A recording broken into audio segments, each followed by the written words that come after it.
కమ్మని పప్పు కాచిందెయ్యి వేడి వేడి అన్నం మీద కమ్మని పప్పు కాచిందెయ్యి పప్పు తప్పడం కలిపి కొట్టడం భోజనం వన భోజనం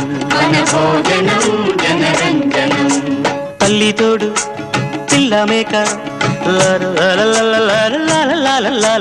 తల్లి తోడు పిల్ల మేక ఆలు మగలు అత్త కోడలు బాసు బంటూ ఒకటేనంటూ కలవడం భోజనం వన భోజనం